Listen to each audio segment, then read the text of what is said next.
আপনি এমন করে চিৎকার করছেন কেন? দেখছেন না অন্য পেশেন্টদের ডিস্টার্ব হচ্ছে? আপনি বুঝতে পারছেন না? কি করবো জনি দাদা, আমার এই দেখুন পেটটা আমার ফুলে ফেপে গ্যাস হয়ে গেছে, গ্যাস। আপনি এখানে শুয়ে পড়ুন বলছি, আপনি শুয়ে পড়ুন। আমি শুতেও পারছি না, উপর দিয়ে বেরোচ্ছে না, নিচে দিয়েও বেরোচ্ছে। কি খেয়েছেন আপনি বলুন তো, কি খেয়েছেন? বাড়িতে ভোজ খেয়েছি, ভোজ। একটা ওই বিয়ের ভোজ আর একটা সাথে। আপনি দুপুর ভোজ খেয়েছেন? আপনি মানুষ না রাক্ষস?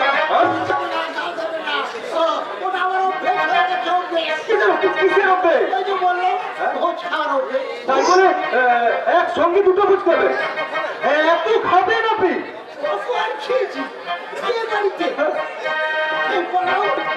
রাধা বল্লভী ঘুগনি মাছের ভাজা 500 আর তার সঙ্গে রাবড়ি, তার সঙ্গে এই 15 থেকে 20টা সঙ্গে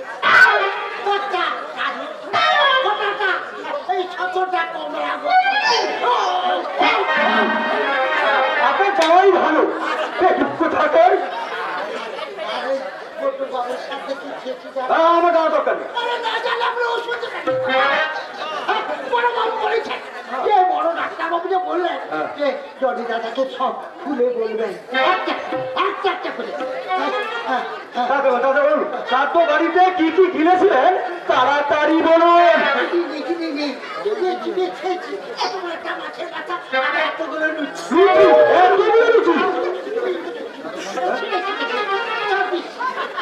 বেগুন ভাজা, ছানার ডালা, চর্বি দিয়ে বাঁধাকপি,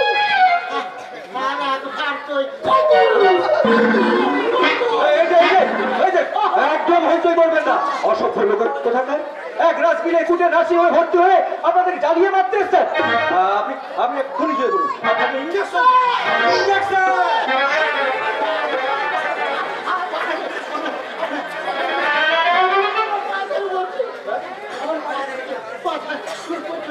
সব জায়গায়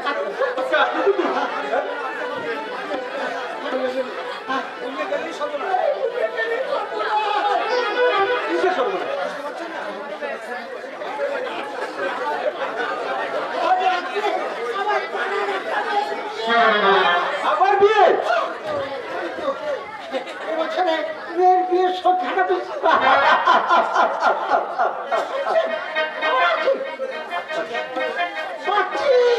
কি পাচ্ছেন? কি পাচ্ছেন?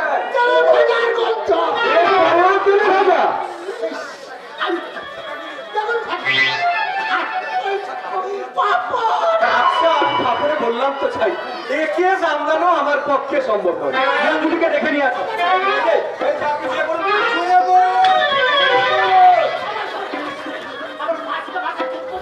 সব জায়গাটা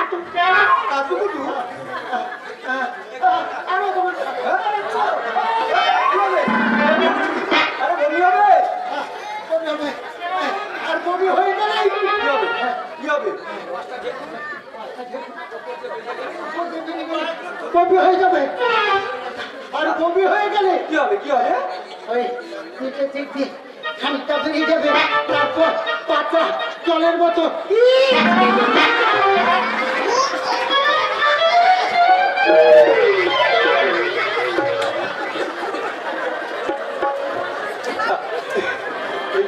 আপন হলে আমার ডাক্তারবাবু।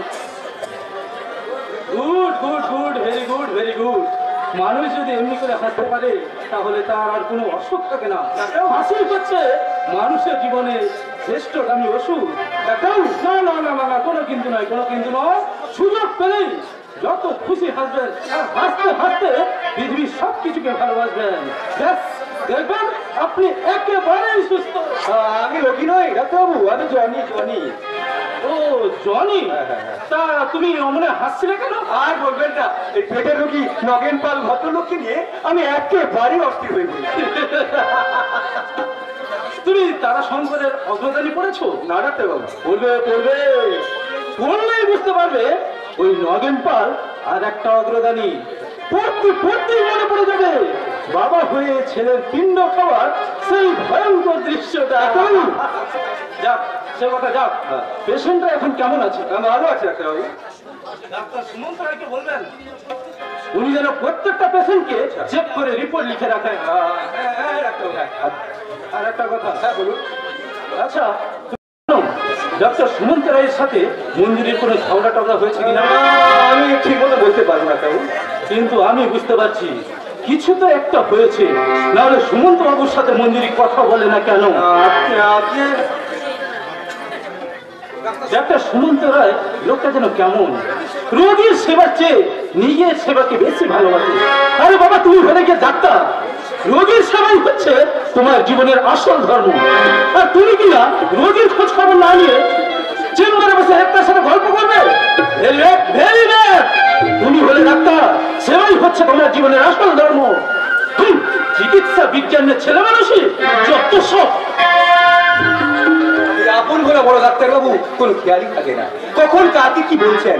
দিন রাত শুধু রোগ, রোগী, ওষুধ আর জান্নার নিয়ে ব্যস্ত থাকে। কিন্তু ডক্টর সুমন্ত রায় কদিন ধরে বলছে, জনি আমাকে একটু সময় দিও, তোমার সঙ্গে কিছু কথা আছে। কিন্তু এই লোকটা কদিন ধরে মঞ্জুরি দিকে কেমন একটা তাকিয়ে থাকে, কিন্তু মঞ্জুরি পাত্তাই দেয় না। না বাবা, 17 নম্বর বেডের পেশেন্টটা কেমন আছে? তোমাকে যে সময় দেওয়ার কথা বলেছিলাম সেটা তোমার মনে আছে? সবাই আছে ডাক্তারবাবু, কিন্তু আরে বাবা, দিন রাত রোগীর পেছনে ছুটলে তার জন্য একটু সময় থাকবে না। আমার সময় দরকার নেই ডাক্তারবাবু। আপনি যেন ঠিক সময় পেশেন্টদেরকে দেখে সব রিপোর্টগুলো লিখে রাখবেন। এই কথা তোমার না ওই হেড নার্স মঞ্জুরে? ও ডাক্তারবাবু, উনি এইমাত্র আমাকে সব কথাগুলো বলে গেলেন। তাড়াতাড়ি বলো। আচ্ছা, তুমি আর মঞ্জুরি একসঙ্গে তো মালদায় কাজ করতে? আপনি তো সবই জানেন ডাক্তারবাবু। হ্যাঁ জানি জানি, সবই জানি। তবে একটা আসল ব্যাপার আমি জানতে পারছি না। তার মানে আচ্ছা, সত্যি কি মঞ্জুরি বিবাহিতা? আপনি সিটিতে সিটি দেখেনি, তাছাড়া এত বড় ছেলের মা। আরে বাবা, ঠিক আছে ঠিক আছে, এদিকে শোনো। আচ্ছা জনি, তুমি তোমার মঞ্জুরিদির স্বামীকে কখন দেখেছো? স্বামীকে দেখিনি, কিন্তু তার ছবি দেখেছি। ছবি? হ্যাঁ, ছবি? হ্যাঁ, স্বামীর ছবি। কথায় কথায় মঞ্জুরি বলে নাকি তার স্বামী বিদেশে থাকে, কিন্তু আমার ব্যাপারটা খুব সন্দেহ। আমার মনে হয় ব্যাপারটা সম্পূর্ণ সাজানো। ওই সিঁদুরটাও সত্যি নয়, আর বাচ্চাটাও সত্যি নয়। সেদিন মন্দিরের ঘটনার পর থেকে মন্দির ঠিক মতো আমার সাথে কথা বলে না, ডাকলে সাড়াও দেয় না। কিন্তু দিতে হবে, তোমাকে অনেক কিছুই দিতে হবে মঞ্জুরি, শুধু সারা নয়। কারণ তোমাকে যে আমি ভালোবেসে ফেলেছি। হ্যালো সুমন্ত দা, তাকে ভালোবেসেছো? মেয়েটা কি? সে একজন আছে। কোথায় আছে? কত দূরে আছে? একবার যদি আমাকে বলো, তাহলে তোমার কাছ থেকে প্রেমপত্র নিয়ে ওর কাছে আমি পৌঁছে দিতে পারি। আগামী করবে না তোমার, মনে রাখবে আমি তোমার দাদার বন্ধু। দাদার বন্ধু মানে তো ভাইয়ের বন্ধু। তোমার বয়সটা কিছু কমিয়ে নাও, আর আমার বয়সটা একটু বাড়িয়ে নাও, ব্যাস সব ঠিক হয়ে যাবে। হ্যাঁ, তা অবশ্য ঠিক। এখন বলো, এখন তুমি কেমন আছো? শরীরের জোরটা কমেছে, কিন্তু মনের জোরটা বাড়ছে। তার মানে এখন আমি যে মেয়েটাকে ভালোবাসি, তার সঙ্গে অনেকটা আমার দেখা হয়নি, কাজেই বুঝতে পারছো তো? আরে বুঝেছি বুঝেছি। তবে ওই মেয়েটার নাম কি? শিবানী। শিবানী হচ্ছে আমার তৃতীয় প্রেমিকা। ও, তার আগে তোমার প্রথম প্রেমিকাও ছিল? আরে ছিল মানে অনেকদিন ছিল। সে আমাকে কিছু দিয়েছিল, আর আমি ওকে কিছু দিয়েছিলাম, কিন্তু হঠাৎ মেয়েটা কেটে পড়লো। শুনছি নাকি সে মেয়েটা আবার বিয়ে। তা তোমার দ্বিতীয় প্রেমিকা আবার কেটে পড়বে না তো? মিথ্যে করে সিঁদুর করে বলবে না তো যে আমি অন্যের স্ত্রী? বিশ্বাস নেই শুনুন দাদা, বিশ্বাস নেই। সিঁদুর করে স্বামীর সঙ্গে সংসার করে আর সিঁদুর মুছে প্রেমিককে বলে আই লাভ ইউ। কি ব্যাপার বিজন, তুমি এখানে দাঁড়িয়ে দাঁড়িয়ে হাসছো? অথচ আমি শুনলাম তুমি নাকি অসুস্থ হয়ে নার্সিং হোমে ভর্তি হয়েছো। অসুখ অনেক ভালো হয়ে গেছে শিবানী, এখন অনেকদিন পর তোমার সঙ্গে দেখা করে বাকি অসুখটাও সুখ পাখির মতন শাড়িকে নিয়ে সুখের ডালে বসে গান গাইবে, তাই না? আপনি সুমন্ত রায়, দাদার বন্ধু কাম আমার বন্ধু। তোমার আমার সম্পর্কের কথা সুমন্তরা জানে। কাজে সংকোচ না করে তুমি ফ্রি ভাবে কথা বলতে পারো। ঠিক আছে বাবা, ঠিক আছে, খোলাখুলি কথা আমি বলবো পরে। এই শোনো, আমার দাদা খুব শীঘ্রই বিয়ে, আমি ইনভাইট করতে এসেছি। আমাকে? সুমন্তরা, আমি আজকে মুখে বলে যাচ্ছি, পরে পরে এসে আমি তোকে কার্ড দিয়ে যাবো, আসতে হবে কিন্তু। বিজন, আমি চললাম, তুমি কিন্তু আমার জন্য কলেজের গিয়ে অপেক্ষা করো। সিনেমাতে যাবে বুঝি? বুঝতেই তো পারছো সুমন্তদা, ও যেমন আমার প্রথম প্রেম, আমিও তো ওর প্রথম প্রেম, তাই কত কিছু দেখতে কত জায়গায় যে আমাদেরকে যেতে হবে তার কি কোনো ঠিক ঠিকানা আছে? বিজন, আমি চললাম। By darling.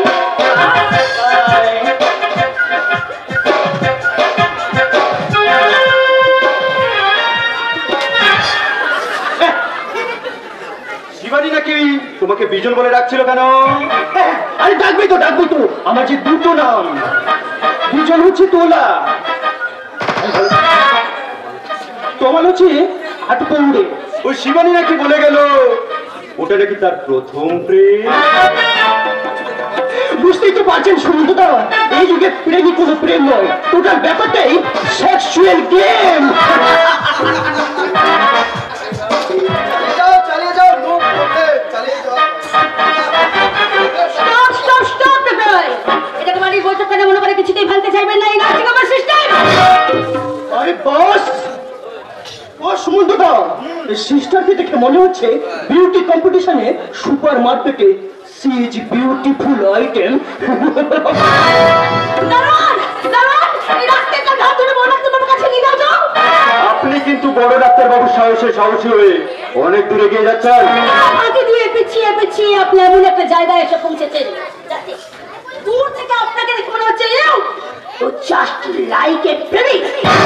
আপনি আমার বন্ধুর ভাইয়ের সামনে উল্টাপাল্টা কথা বলে আমাকে অপমান করলেন কেন? আমি নার্সিং হোমে ডিসিপ্লিন ব্রেক করে আপনার বন্ধু ভাইয়ের সঙ্গে রাস্তায় হাসছিলেন তাই। আমি ভুলেই গেছেন যে একটা নার্সিং হোম পেশেন্টের চিকিৎসা করবার জন্য ডাক্তার কর্তৃপক্ষ আপনাকে মাইনে দিয়ে এখানে চাকরি দিয়েছে। ডিউটিতে ফাঁকি দিয়ে বন্ধু ভাইয়ের সঙ্গে আপনি অশালীন গল্প করছিলেন। বড় ডাক্তারবাবু বলে দেওয়া সত্ত্বেও এখনো পর্যন্ত পেশেন্টদের চেক করে রিপোর্ট লেখেননি। হ্যাঁ দেখেছি, নীলওয়ানা থেকে নীলওয়ানি আপনার বেশি আনাগুনা। তুমি কিছু সময় আমার কাছে থাকলে আমি ফিমেল ওয়ার্ডের ধারে কাছেই যেতাম না। আবার তুমি আরে বললে বুঝি কি? তোমার চেয়ে আমি বয়সে বড়, বয়সে বড় লোক হবে, হৃদয় জড়ে ছোট। তোমার এই বড় হৃদয়ে আমার হৃদয়টা একটুখানি ভাগ দিলে তোমার হৃদয় আমার হৃদয় পুরো সমান হয়ে যাবে। আবার আপনি আমার নাম ধরে ডাকছেন, আমি মনে মনে কি এই মঞ্জুরি ঘিটা কেটে মঞ্জু করে নিয়েছি। আপনার স্বামী তো অনেকদিন ধরে বিদেশে থাকে, কাজেই আপনি আমার স্বামী ড্যানি হতে চাইছেন তাই তো? আরে ঠিক ধরেছো। তোমার ওই বাদামি চেহারা।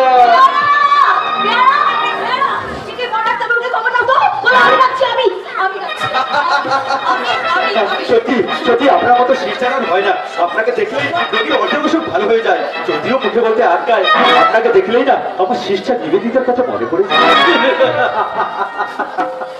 দুজনের মধ্যে যে ঝগড়া মিটে গেছে সেটা বুঝতে পারলাম সুমন্ত বাবুর সুন্দর মুখের ভাষা। আপনি যতই ধাঁধায় ফেলার চেষ্টা করুন না সিস্টার, আজ আমি নিজের মুখে স্যারকে বলছি, স্যার কালকে যে আমাকে অপারেশনটা করতে হবে, ওই অপারেশনে সিস্টার হিসেবে আমার মঞ্জুরি দেবীকে প্রয়োজন। আর তুমি কিন্তু করছো কেন মঞ্জুরি? উনি যখন তোমাকেই চাইছেন তখন তাই হবে। আমি এমনি চাইছি না স্যার। কেন চাইছি জানেন? ওই ডিউটিতে ওনাকে দেখে আমার নার্স বলে মনে হয় না, মনে হয় সে যেন আমার ছোট বোন।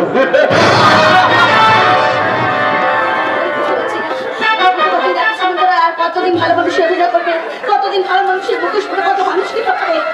সৃষ্টি নিবেদিতা, আমি কিন্তু ছোট বোন সিন্ধুবে আমার দিকে যখন আমাকেই নৌকার গাড়ি আসছে, আমাদের কেমন আমি খেঁচতে আমি কিছুতেই কাটে লজ্জায় ভয়ে কোনো কথা বলতে পারি না। হ্যাঁ, একটা কথা মনে পড়ে গেছে মঞ্জুরি। কত দাদা? তোমার বাচ্চা দীপুকে তো এবার স্কুলে ভর্তি করতে হবে নাকি? হ্যাঁ দাদা, বাবার সাথে কথা বলছি। তাহলে এক কাজ করো, তুমি এক্ষুনি আদিত্য বাবুকে একবার আমার কাছে পাঠিয়ে দাও তো। ওই ব্যাপারে আমি কিছু কথা বলতে চাই ওনার সাথে। আমি এক্ষুনি বাবাকে পাঠিয়ে দিচ্ছি। বাবার সঙ্গে কথা হয়ে গেলে আজ আমিও কিন্তু আপনাকে একটা কথা বলবো দাদা। মেয়েটির কথা ভেবে আমার খুব কষ্ট হয়। মনে হয় ঘরের বাচ্চাটাকে মানুষ করতে করতে ও যেন সত্যিকারের মা হয়ে উঠেছে। কিন্তু মেয়েটার ভবিষ্যৎ, ওইদিকে আমার প্রফেসর বন্ধু লিখে সে হয়তো জানে না যে এই মন্দির কাছে তার কুমারী বোনের সন্তান বড় হচ্ছে। আমরা নর্থ বেঙ্গল থেকে এখানে চলে এসেছি। এই যা একটা ইমার্জেন্সি ঘরের কথা বলে ভুলে আছি। মিস্টার ঘোষের স্ত্রী অসুস্থ হয়ে আছে, আমাকে এক্ষুনি ওনার বাড়ি যেতে হবে। আর আপনাকে কষ্ট করে যেতে হবে না। আপনার স্ত্রী এখন কেমন আছে? ভালোই আছে, বুঝতেই তো পারছেন এই বাড়ির হচ্ছেই, তাই সাময়িক একটু অসুস্থ হয়ে পড়েছে। আমি কিন্তু জানি কথাই তো আছে, বিয়ে বাড়ি হইচই, হাতে দই পাতে কই, তোমার বলে দই চাই। মিস্টার ঘোষ, বিয়েটা কার? আপনি আচ্ছা বুড়ো মন্ত্রী মশাই, সেদিন আমার বাড়িতে বসে বললাম যে আমার বড় ছেলের বিয়ে। ও আচ্ছা আচ্ছা, আপনার বড় ছেলের বিয়ে। বিয়েতে আপনি যেতে পারবেন না আমি জানি, কিন্তু অবশ্যই আপনাকে আমার বাড়িতে আসতে হবে। হ্যাঁ, কিন্তু বিয়েটা যেন কবে? আমি আপনাকে আর কথাই বলবো না। আমি নিজের হাতে আপনার জন্য নেমন্তন্ন পত্র নিয়ে এসেছি, কারণ আপনাকে বলতে তো আপনি ভুলে যাবেন। তাই নিন, বিয়ের কার্ডটা রাখুন, আর সময় মতো পড়ে নেবেন। কেমন? আচ্ছা ঠিক আছে ঠিক আছে ঠিক আছে। হ্যাঁ, একটা কথা ডাক্তার বাবু। হ্যাঁ বলুন। আপনি বেশ কিছুদিন হলেও আমার বাড়ির হাউস ফিজিশিয়ান, তাই প্রীতিভোজের দিন অবশ্যই আপনার আসা চাই, আসা চাই। আচ্ছা ঠিক আছে ঠিক আছে ঠিক আছে। মিস্টার ঘোষ আমাকে নিজে হাতে নিমন্ত্রণ করে গেলেন, কিন্তু দেখি তো ডেটটা কবে।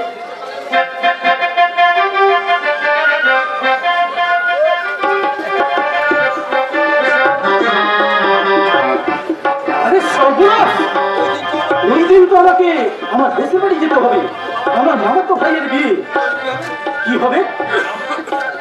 একটা হলো দুটো বিয়ে, ভারী মুশকিলে পড়লাম। বলো না মঞ্জু, কেন যে এত বিয়ে হয় ভগবান জানে, একই দিনে দুটা বিয়ে পিটি হোক। তুমি তো হাসছো মঞ্জু, কিন্তু আমার যে খুব বিপদ হয়ে গেল। হ্যাঁ, কি বিপদ? হ্যাঁ, পেয়ে গেছি। এই তোমাকে, হ্যাঁ তোমাকে পেয়ে গেছি। এই বিয়ে কাটা পড়ে রাখো, দিদি হলে দিন তোমাকে উপহার নিয়ে আমার হয়ে ওদের বাড়িতে সন্ধ্যায় নেমন্ত্রণ রক্ষা করতে যেতে হবে। বলতেই করতে হবে না কি? আমার বাবার মতো পাগল।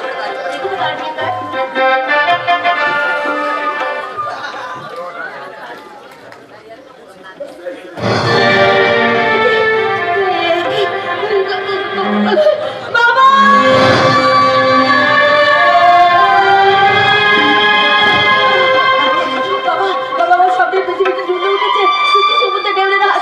জীবন না দেখে এটা তো কল্যাণের বিয়ের কার্ড। ডাক্তার দাদা কল্যাণের বিয়ে প্রতিষ্ঠান আমাকে অতিথি হয়ে তাদের ওখানে উপহার নিয়ে বসে থাকতে হবে। যাওয়াটাই বোধহয় আমার উচিত হবে বাবা, যাওয়াটাই বোধহয় আমার উচিত হবে। যে অসম লোকটা তোকে আমাকে বাড়ি থেকে কুকুর শিয়ালের মতো তাদের বাড়িতে যাবি? যাবো, আমি যাবো বাবা, আমি যাবো, আমি নিশ্চয়ই সেখানে যাবো। কল্যাণের বিয়ের কার্ডটা হাতে নিয়ে ওদের বিয়ের ফুলসজ্জা রাতে প্রীতি উপহার হাতে ওখানে তো আমাকে উপস্থিত থাকতেই হবে।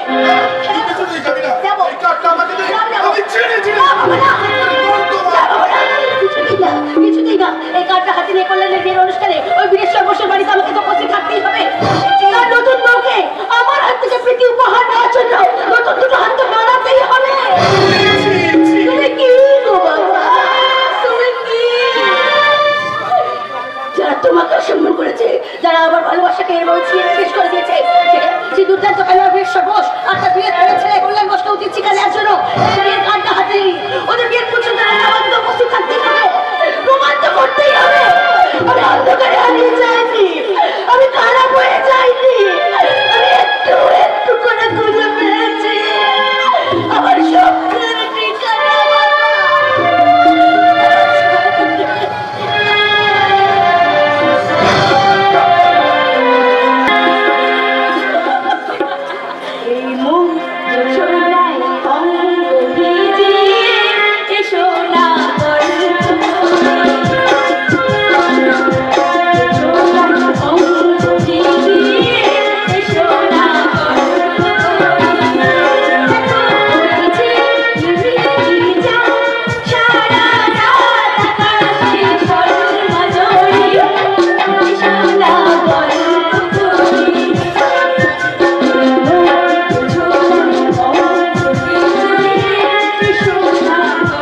ভগবান দাদা, তুমি লুকিয়ে লুকিয়ে এইসব খাচ্ছ?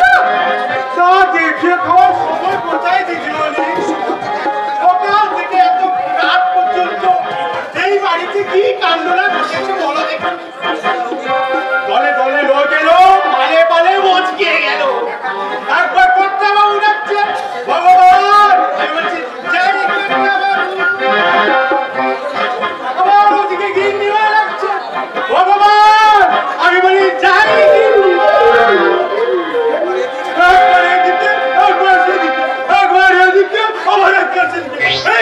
ছুটি করতে গিয়ে তো আমার তো বারো খাই শেষ দেখে খাওয়ার সময়টা কোথায় পাবো বলো দেখি ভগবান বলে কি আমার খিদে নেই? ও ভগবান দা, তোমার জন্য আমি আরেকটু খাবার এনে দেবো? কি বলে মা লক্ষ্মী বাড়ির চাকরের দিকে হলো আমি বুঝি রাখিনি। তুমি আবার রাখনি দিদিমণি, তোমার লক্ষ্য তো ব্যারিকেডের দিকে ওই প্রীতি ভোজে নেমন্তন্ন খেতে আসা কোন সে আসবে? এটা কে বলিস ননদিনী? আমার কথা ছাড়ো তো। ভগবান না সবসময় আজে বাজে কথা। আজে বাজে কথা। সন্ধ্যা থেকে একটা পর্যন্ত তুমি ব্যারিকেডের দিকে যাওনি, আর চুপি চুপি আমাকে বলনি। ভগবান দা দুজনে এখনো এলো না কেন গো? ভগবান দা, কি হচ্ছে কি? এর মধ্যে তুমি করো না। আমি চললাম বৌদি। আমি তোমার আঁচলটা টেনে ধরলাম। বৌদি। যা প্রাণী রইয়াল কাঠুরে, বৃষ্টি ঘাসের গোলাপ ফুটে, ওরে ওরে বাতাসে তীর বাঁধে সুর মিলিয়ে দেখো ওই ঝিলমিলি চাঁদ সারা রাত আকাশে ছলমল মাধুরী। কৃষ্ণা গল্প করি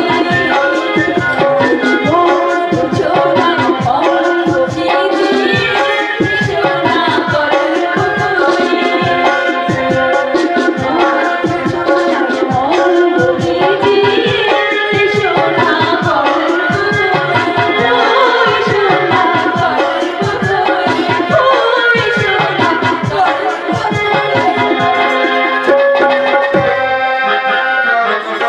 নতুন বৌদিমণি ভালো মেয়ে, উনি বহুল একেবারে মনেই হচ্ছিল।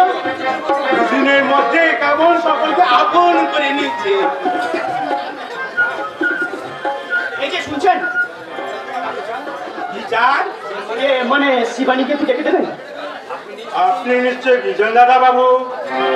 আপনি কি করে জানলেন? ভগবান জানবে না, এটা কোনো কথা হলো? তোমার মুখ দেখেই আমি বুঝতে পেরে গেছি। মুখ দেখে কি বুঝেছেন? ওই যে গরুচোর বা গরুচোর? প্রেমিকার সঙ্গে দেখা করতে আসা বোকা মার্কা ওই বেটা ছেলেগুলোকে একটু গরুচোর বলে বলে। আপনি বুঝি ভগবান দা? ও চিনতে পেরেছেন তাহলে? আর কোন বাধা নেই। সরাসরি বাড়ির ভেতরে চলে যান। না না না, আমি ভেতরে যাব না। ও তাহলে ওই ওপরে কষাতে চান? আচ্ছা দাঁড়ান, আমি এক্ষুনি দিদিমণিকে দেখি। একটু নিয়ে যান প্লিজ। গিয়ে যেন শিবানীকে পাঠিয়ে দেবেন। শুধু পাঠিয়ে দেবো না দাদা বাবু, সারা বাড়িটাকে রটিয়ে দেবো যে শিবানী দিদির ভাবি নতুন বউয়ের মুখ দেখতে চাই। ঘরের ভিতরেই ঢুকবে না, দিদির সঙ্গে দেখা করে শুধু উপরে কাজ করিয়ে। ভগবান তো হাসতে হাসতে চলে গেল। এদিকে যে আমার শরীরে ঘাম দেখা দিয়েছে, আমি কি জানতাম ছাই যে অঙ্গনা এবারে বউ হয়ে এসেছে? শালা নতুন নতুন মেয়েদের কাছে আমি বারবার নাম পাল্টালে কি হবে? শালা চেহারাটা তো আর পাল্টানো যায় না। শালা কল্যাণ বাবু আমার ফেলে দেওয়া শালপাতার ঠোঙ্গাটাকে নিয়ে খুল্লো সজ্জা করবে। এই বিজন, তুমি এখানে দাঁড়িয়ে দাঁড়িয়ে হাসছো আর আমি তোমার জন্য সেই সন্ধ্যা থেকে অপেক্ষা করছি। চলো চলো চলো, আমি তোমার সঙ্গে দেখা করে দিই। চলো। না আমি ভেতরে। কেন? কি অসুবিধে? একটু অসুবিধা আছে। মানে আমার এক বিশিষ্ট বন্ধু আছে প্রীতি ভোজ। তাতে কি হয়েছে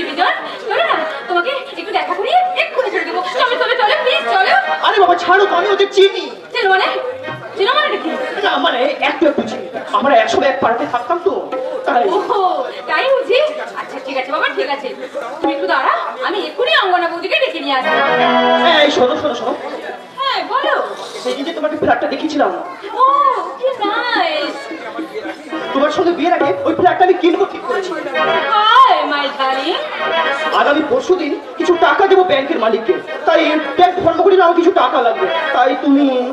ঠিক আছে বাবা, ঠিক আছে, তুমি সব টাকা পাবে। এখন এখন একটু ভেতরে চলো, আমার বৌদির মিষ্টি মুখটা তুমি দেখে আসবে, আর তার সঙ্গে একটু মিষ্টিও খেয়ে যাবে। আমার এখন যে মিষ্টিটা খেতে ইচ্ছে করছে, সে মিষ্টি তো এ নটি বয়।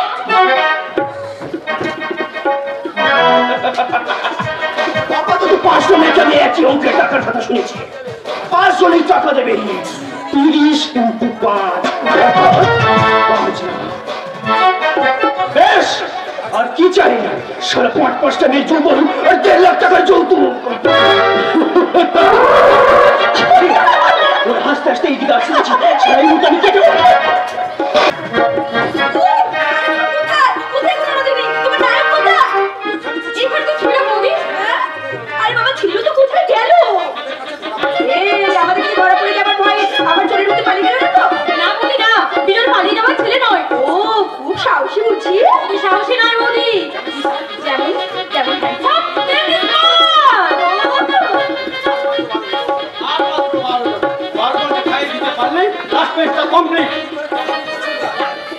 কি করে কমপ্লিট করে ছোটা?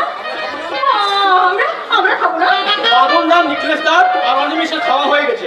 নতুন বৌদির জন্য আমি আলাদা করে খাবার তুলে রেখে দিয়ে এসেছি। মিষ্টি মানে বসে খাওয়া কি শুধু খাওয়া? একদম একদম হাসবে না বলে দিচ্ছি।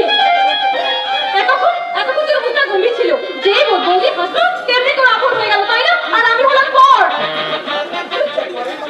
যে পরের বাড়িতে চলে যাবে তাকে আপন করে ফিরলাম, তাই না বলো? এত তাড়াতাড়ি বিয়ে হয় সেই ব্যবস্থাটা করো। এই বৌদি একদম চুপ। আপাতত আমি তোমার মুখে ইল্লাহ করে দিয়ে দিলাম, কেমন?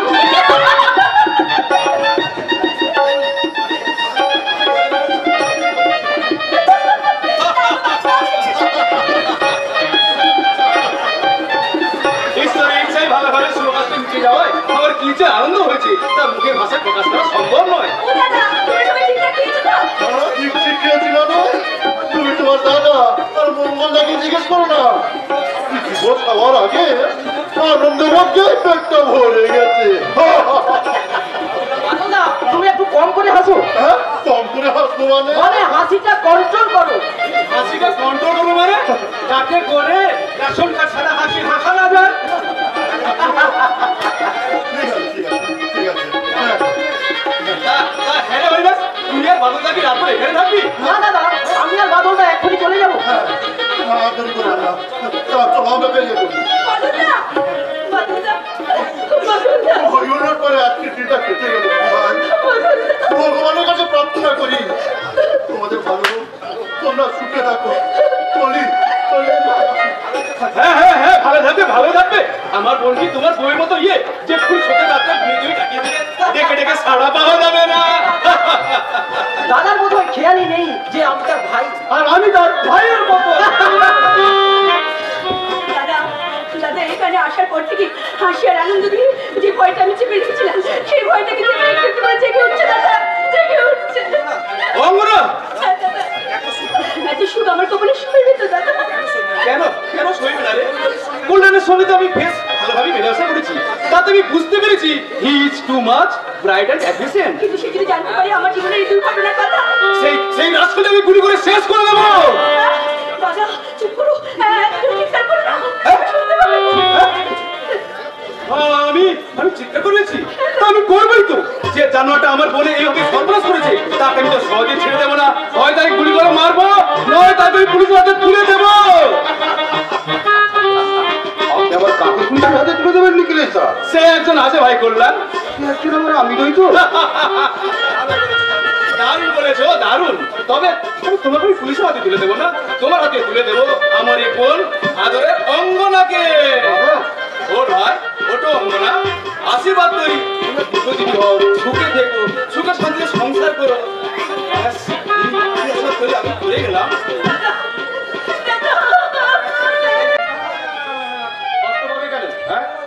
তোমরা আমার তেমন ছেলেই নয়, ও জীবনে সবকিছু প্রতি একদম নির্ভুল পদক্ষেপ। আজ থেকে আমি শুধু তোর বাবা নই, ওই মেয়েটারও বাবা। আমাকে আশীর্বাদ করুন বাবা, আপনি সারা জীবন আপনার মেয়ে হয়ে বাড়িতে থাকতে পারেন। এসো মা, এসো, আমার তো আশীর্বাদ করুন বাবা, আমি যেন চিরকাল আপনার সম্মান করতে পারি। এসো এসো এসো, তোমরা দুজনে আমার দুপাশে দাঁড়াও। আর আমি ছুটে গিয়ে কাকিমাকে ডেকে নিয়েছে বলি, দেখে যান কাকিমা, দেখে যান, এই মধুর দৃশ্যটা দেখে যান। আমি তো এই মধুর দৃশ্যটা দেখে খুবই আনন্দ পেয়েছি। পেতেই হবে মমতা, পেতেই হবে। এই বীরেশ্বর ঘোষের দূরদৃষ্টির কথা তোমাকে অবশ্যই মানতে হবে। এতদিন তোমার মুখে হাসি ফুটলো তো? হ্যাঁ, খুব খুশি হয়েছি তো, আমি খুব খুশি হয়েছি। থাক বাবা, থাক। আর রাগ করে লাভ নেই। দেবতীরা সবাই খেয়ে দিয়ে বাড়ি চলে গেছে, আর কাকিমা আপনি ওদের বাড়ি নিয়ে যান, আর আমিও বাড়ি চলে যাই। চলে যাচ্ছ? দাদা, তুমি আমাদের ছেড়ে চলে যাচ্ছ দাদা? আমার তো ভয় কিসের অঙ্গনা? দেবী মতন শাশুড়ি পেয়েছিস, দেবতা মতন শ্বশুর, আর কল্যাণের কুলের কথা বলে ওকে বিগত করবো না রে। শ্বশুর, শাশুড়ি, স্বামী, দেওয়ার ননদকে নিয়ে সুখে শান্তিতে সংসার কর। আমি তোকে এই আশীর্বাদ করে গেলাম রে বোন, এই আশীর্বাদ করে গেলাম, এই আশীর্বাদ করে গেলাম। আমি তাহলে ওদের নিয়ে ঘরের ভেতরে যাচ্ছি, তুমি একটু বিশ্রাম করে না। দাঁড়াও মমতা, আমি নিজে গিয়ে ডাক্তারবাবুকে আমন্ত্রণ করে এলাম, তিনি এখন আসেননি, হয়তো এখন এসে বলবেন। আর এখন এসে গেছে। এসে গেছেন? তাহলে তাহলে আমি নিজে যাচ্ছি, ডাক্তারবাবুকে এগিয়ে দিয়ে আসবো। না, একটা বিশেষ কারণে ডাক্তারবাবু আসতে না পারায় তার প্রতিনিধি হিসেবে আমি এসেছি। মিস্টার বোস, আপনারা আমাকে একটু চলতে গেলেন কেন? চুপ করে গেলেন কেন? একে অপরের দিকে দেখে তাকিয়ে খুব অবাক হয়ে গেলেন মনে হচ্ছে। না না, অবাক হওয়ার কিছু নেই। আমি আমার পরিচয় দিচ্ছি, শুনুন। আমি গ্রিন ভিউ নার্সিং হোমের সিনিয়র সিস্টার বিশেষ মঞ্জুরি।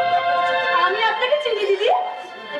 হ্যাঁ দিদি, সেদিন সেই মন্দির প্রাঙ্গণে আপনার সাথে আমার দেখা হয়েছিল। আপনি আমাকে জিজ্ঞাসা করেছিলেন ওই বাচ্চাদের খেলনার দোকানটা এখান থেকে কত দূরে। আপনার মনে পড়ছে? হ্যাঁ ভাই, মনে পড়েছে। আপনার বাচ্চারা কেমন আছে দিদি ভাই? ভালো আছে ভাই, অনেকটাই ভালো আছে। যাচ্ছে কথা, mister Bose, Mrs Bose and other. আরে আপনারা মাথা নিচু করে দাঁড়িয়ে আছেন কেন? তুলুন তুলুন, মাথাটা তুলুন, ভালো করে চেয়ে দেখুন। আর আপনি আমার একটা কথা শুনে রাখুন, পৃথিবীর বাতাস যতই দূষিত হোক না কেন, ফুল তার ফোটার জন্য অনিবার্য কারণে ঠিক ঠিক বাতাসটুকু আদায় করে দেয়।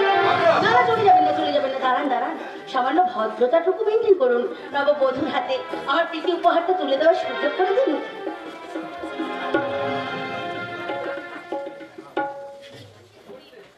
এই না ভাই, এটা ডাক্তার দীপঙ্কর সিংহ পাঠানো প্রীতি উপহার।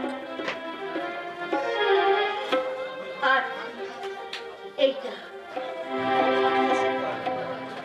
এটা আমার দেওয়া উপহার, একটা হিরের আংটি। কোন এক সময় আমার এক অতি প্রিয়জন এই আংটিটা আমার আঙুলে পরিয়ে দিয়েছিল। করলেন বাবু, আমার সেই অতি প্রিয়জনের দেওয়া অতি প্রিয় আংটিটা আমি আপনার স্ত্রীর আঙুলে পরিয়ে দিচ্ছি। কেমন? এটা আমার দেওয়া উপহার।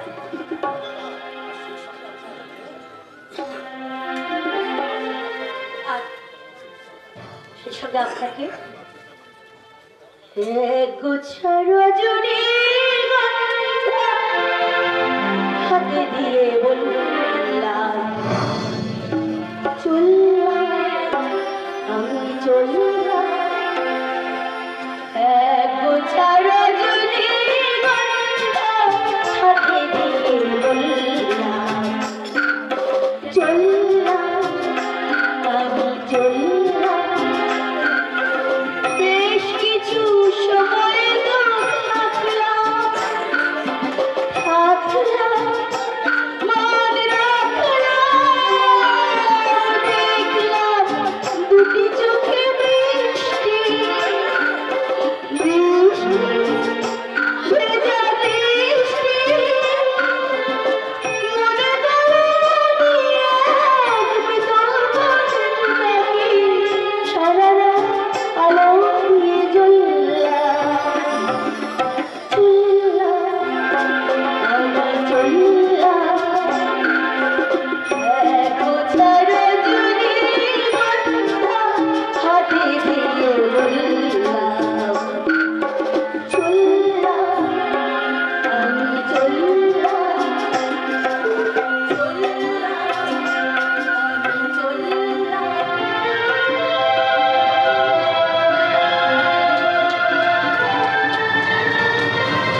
অথচ রজনীগন্ধা আমার হাতে তুলে দিয়ে সাজানি মন্ত্রী প্রকারান্তরে আমাকে অপমান করে গেল। প্রতিশোধ দেব, আজকের এই অপমানের আমি চরম প্রতিশোধ দেব। তুমি কি এখনো সেই মঞ্জুরির কথা ভাবছো নাকি? না, মন্ত্রী দেবীর কথা ভাবতো কেন? এর আগে তো আমি তাকে কোনোদিন দেখিনি। আচ্ছা তাহলে সে যখন কথা বলছিল তখন তোমরা সবাই মাথা নামিয়ে নিয়েছিলে কেন? তুমি না কাণ্ড কারখানা দেখি আমরা সবাই অবাক হয়ে গেছিলাম। আমি কিন্তু একটু অবাক হইনি। কেন? বাড়ি আমি তো ওই ভদ্রমহিলাকে অনেক আগে থেকে চিনি, তার সাথে আমার আলাপ ছিল। আজ আমাদের মহিলার সাথে আর কোনোদিন আলাপ করতে যেও না। তাহলে কি এর মধ্যে অন্য কোনো রহস্য আছে? রহস্যটা ফাঁস হয়ে গেলে আমি অঙ্গনার কাছে ধরা পড়তে যাবো। অতীতের ঘটনা যদি কোনো দিন জানাজানি হয়ে যায় তাহলে আজকের এই ঘটনা আমি এই বোস ফ্যামিলির সামনে তুলে ধরবো, আর এই কল্যাণকে তো আমি চেপে ধরবো। অঙ্গনাকে ছড়িয়ে ধরে আদর করে কিছুক্ষণের মধ্যে মঞ্জুরির কথা বুঝিয়ে দিতে হবে। আমার যৌবনের ছোঁয়া দিয়ে আমি কল্যাণকে একেবারে মুগ্ধ করে দেবো। হ্যাঁ হ্যাঁ অঙ্গনা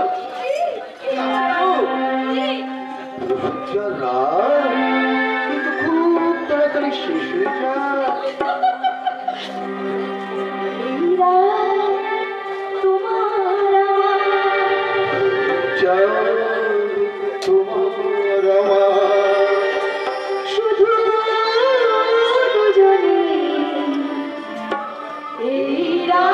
শুধু যে গানে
আমার এতক্ষণে আমার সব মানে নিশ্চিন্ত হলাম, আমার সমস্ত দুশ্চিন্তা আমি অনেক লিখলাম। বাবা এবার আমি বললেন কি আমার হাতের মুঠোই করে নেব। অঙ্গনার ভালোবাসার সবাল দিয়ে মঞ্জুরির ভালোবাসার ময়না ধুয়ে নেব। হ্যাঁ আমরা দুজনা স্বর্গ খেলো না গরিব না ধরণীতে, মুক্ত ললিত সুগলিত গীতে, পঞ্চশরীর বেদনা মাধুরী দিয়ে বাসর রাত্রি রজীবনা বরাতে ভাগ্যের পারে দুর্বার প্রাণে সারাদিন কাছে কিছু নাকি হয় জানি নিশ্চয়। তুমি আছো, আমি আছি, তুমি আছো, আমি